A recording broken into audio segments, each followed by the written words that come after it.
age factors kick in there, and underlying health conditions are kicking in as well. Adam from Exeter, tell us what you think. Yes, so just a brief word on the legal and ethical side of this triage policy. A simple cut-off policy with regard to age or disability, which includes, by the way, cancer diagnosis, would be unlawful. That would constitute direct discrimination. However, the British Medical Association and the NHS are following a capacity to benefit quickly test, and that's essentially indirect discrimination.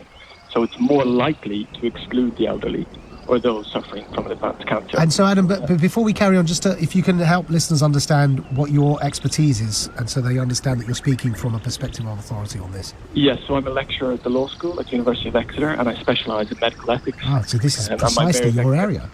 Yeah, my area of expertise is actually active euthanasia. I've studied in the Netherlands and Belgium. Okay, carry on.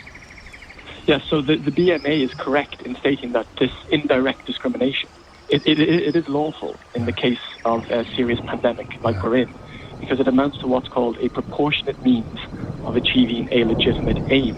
Now, under the Equalities Act, that means we're basically fulfilling the requirement to use limited NHS resources to their best effect. It is battlefield triage. Adam, on that note, do you think that, clearly you've described the ethics of it, it's lawful, it's indirect discrimination, not direct. Do you think the public will understand this? Do you think they'll receive it in the spirit of war, as they would if this was happening in a battlefield? I think they will, judging by what I've read and listened to online. I think there is a sense of understanding from the public to the extreme circumstances that we're in. And just actually on the point a previous caller made about perhaps legalising active euthanasia, I am a proponent of legalising active euthanasia, but now is certainly not the time. I think we have to just explain that. What is the issue with the timing now? The issue with the timing is it's a very politicised ethical issue. Active euthanasia. It's the active termination of the patient's life upon their request, and it requires careful consideration.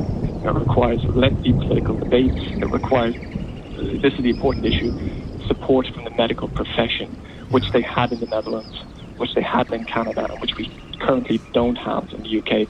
I think we need to deal with this emergency first, and then maybe in 4 or 5 years. And I think this COVID-19 is starting to make people consider the concept of a good death.